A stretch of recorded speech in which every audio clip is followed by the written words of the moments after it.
Oh, yes, it will. My name's Jane, and I am a black and white woman.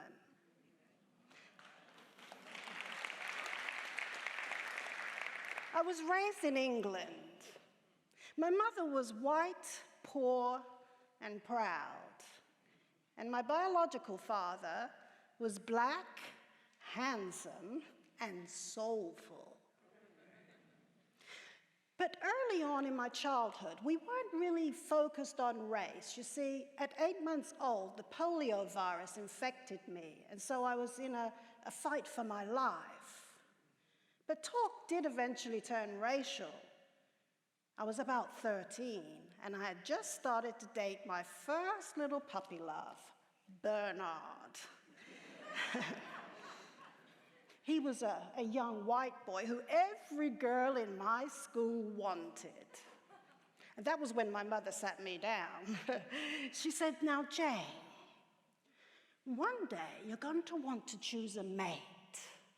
And I want you to know that your choices may lean more towards black culture or white culture. And you know, whatever you choose, it's okay with me. You know, I'm going to love you no matter what." It was such a blessing, and it felt like a beautiful gift. Bernard and I lasted about a year, and then after that, I continued to date various white boys until one day, I was about 15, I ran across this one guy who, like me, was a mixture of black and white, and he was so gorgeous. He had beautiful brown skin and a huge afro. His name was Peter, but he told me his real name was Pierre. That was because his white French mother had dumped him at a children's home shortly after birth, and he spent his first couple of years there being loved by God knows who, and I could tell it damaged him. But in each other, we found something very powerful. You see, in my mother, he was able to see what unconditional maternal love looked like. And I got to find out something very important about myself. I found out that I really, really liked black guys, too.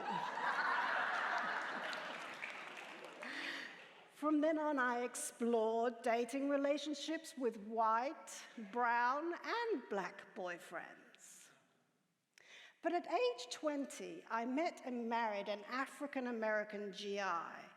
And before I knew it, I had left my family, my country, and my culture behind, moving to Ohio and then eventually to the Dallas area. But leaving my native England changed me forever. You see, I experienced something known as culture shock. Let me explain.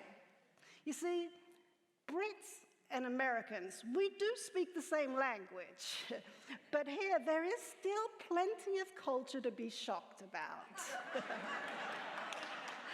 I think there was even a civil war about that.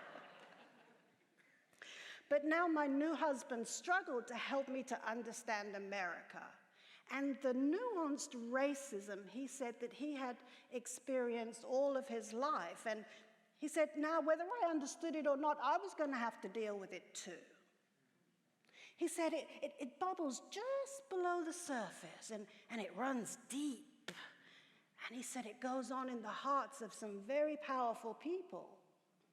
I failed to understand that at first. I mean, I thought I knew racism. I thought racism was just more tangible than that. I mean, we had learned all about it in history class.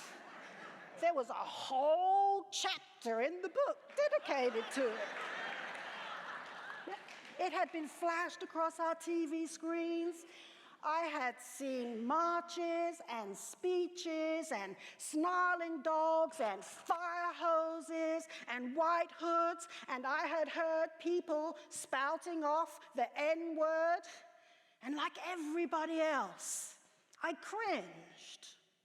Yes, and I vowed that if I ever saw racism, I was going to say or do something. Then one day, I was working at a photography studio when a young white photographer felt momentarily comfortable enough to call one of our black customers that word. She did it behind his back, but in front of me. No sooner as she said it, she realized that I was there, sitting there in my brown skin.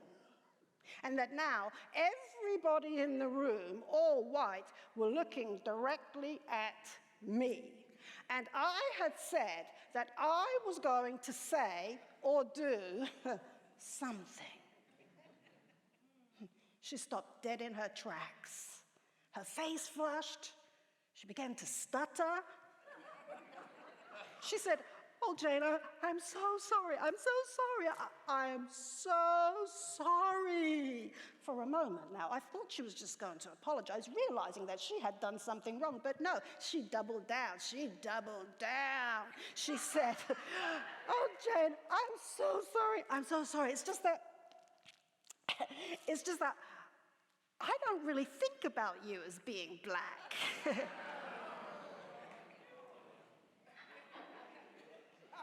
I saw red.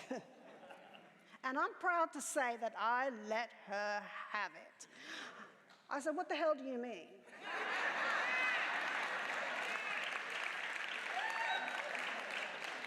You think that's a compliment? You try to tell me there's something wrong with being black? My husband is black. My children are black. I am bloody black. And right then and there, I think I got a tiny little glimpse of the covert racism that is woven into the fabric of this society. And I realized that racism doesn't often show itself unless it feels comfortable enough to do so.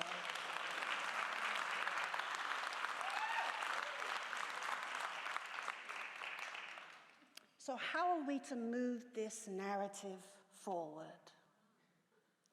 Well, I think that we do need to say something when we encounter racism. I mean, you might even encounter it around your own kitchen table. You might see it on your workplace. It might even be hidden in plain sight.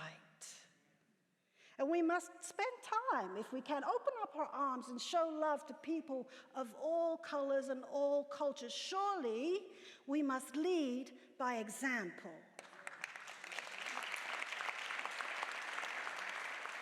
Now, I am no longer in the market for cute boyfriends or husbands to fall in love with.